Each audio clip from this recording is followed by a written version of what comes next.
大家好，嚟到 Sword Joy 嘅 channel。如果未訂閱，歡迎訂閱，俾 like share 俾啲朋友睇。咁可以如果中意啲片，可以撳個訂閱掣啦。咁如果有片咧，就會通知你噶啦。咁今日係介紹一隻嘅 Zenith 嘅 Chronomaster Revival 嘅 Shadow 系列。其實講翻少少啦。依個款嚟講咧，就係主要係復刻翻60-70年代啦 Zenith 出過嘅一款錶啦嘅外形啊，同埋 size 咧都係復刻翻當年嘅元祖款式嘅。Revival 呢個系列嚟講咧，全部都係37mm 嘅，唔會有大啊或者有細嘅。大家可以上官網度睇翻啦。佢有唔同嘅組合嘅。點樣為之唔同嘅組合咧？除咗個面嘅顏色之外咧，主要係用到不鏽鋼啦，或者係用到呢一隻嘅今日介紹一隻嘅微噴砂嘅Titanium case 啦。可能同有一啲用到一啲叫做碳纖維嘅外殼啦。主要都係分皮帶同埋鏈帶嘅。大家可以望一望隻錶先。有一個我叫佢，即係佢又唔係圓形，又唔係好似酒桶形，都唔知形容為咩形啦。大家可以睇下佢個 K 個 shape 啊，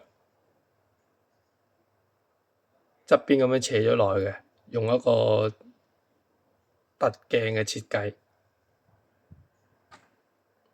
即係成個復古味喺度噶啦。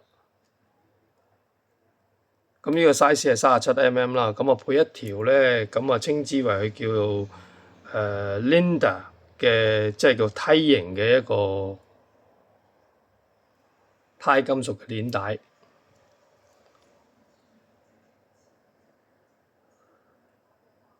成隻錶嚟講咧，就個復古味啊，同埋嗰個 case 個外形咧，都係幾有一種又復古得嚟，有少少時尚嘅感覺啦。大家可以睇到四隻腳斜咗落去嘅。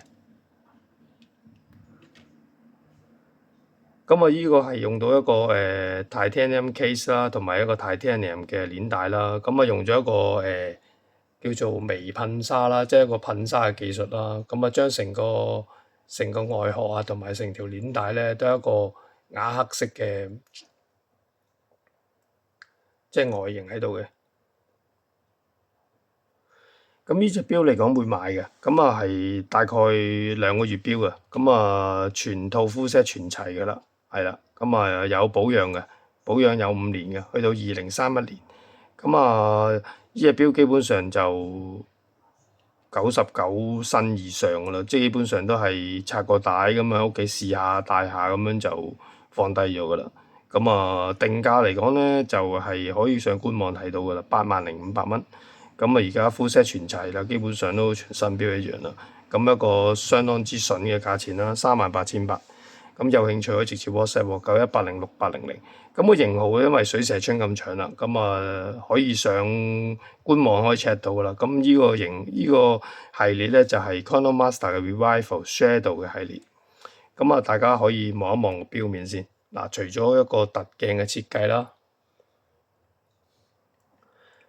同埋依個 Revival 系列咧，大部分啊，我見全部咧都係有日曆嘅顯示嘅。除咗依一款冇日曆嘅顯示，其實依一款冇日曆顯示咧，就我自己覺得咧，佢冇咗4字位個日曆，依個日曆盤咧，相對成隻錶嚟講，因為佢隻錶唔係好大隻啊，同埋個錶面咧係一個凸玻璃設計咧，微微咁 curve 咗入去嘅。所以嚟講咧，如果你係有個日曆嚟講咧，我諗成個錶嘅平衡度咧就會破壞咗咯。反正我中意就冇日曆嘅設計嘅。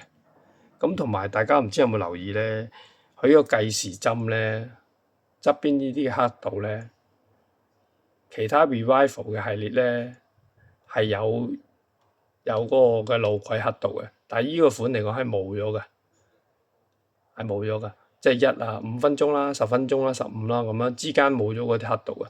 成隻錶嚟講咧，感覺上係簡潔咗，同埋有冇日曆咧係個平衡度好咗嘅。戴上手俾大家睇下。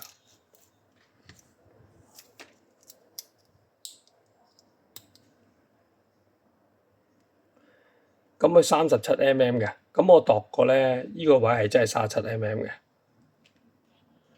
咁啊，37mm係咩概念咧？咁啊，近呢幾年啲人興翻啲帶翻啲細少少嘅錶咧，咁啊，我戴上手咧就比較一來佢太聽輕盈啦，二來嚟講咧就比較優雅啲嘅，即係感覺上。咁啊，同一隻嗱，我呢隻有隻勞力士，嗱比較下，呢係40mm嘅，我除翻出嚟先，大家比較下個 size。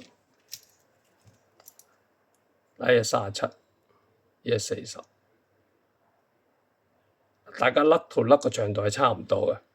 咁但係個玻璃咧，因為由於呢個係平面嘅，咁個玻璃嘅闊度係大啲嘅呢個玻璃闊度係微 curve 咗佢嘅，咁所以我覺得佢都係似一個37、8嘅 size 嘅。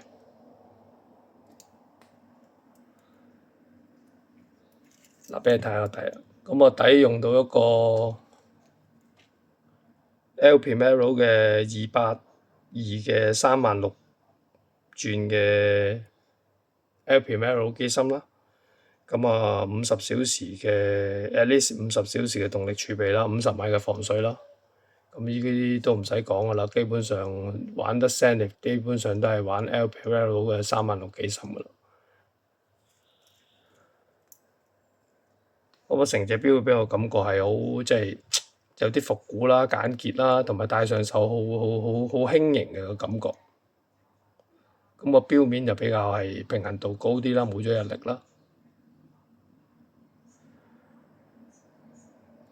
好，再講多次，呢隻錶係大概2個月錶嘅，咁啊 full set 全齊5年保養噶啦，咁啊基本上全身一樣噶啦，咁啊有興趣可以直接 WhatsApp 我啦，91806800。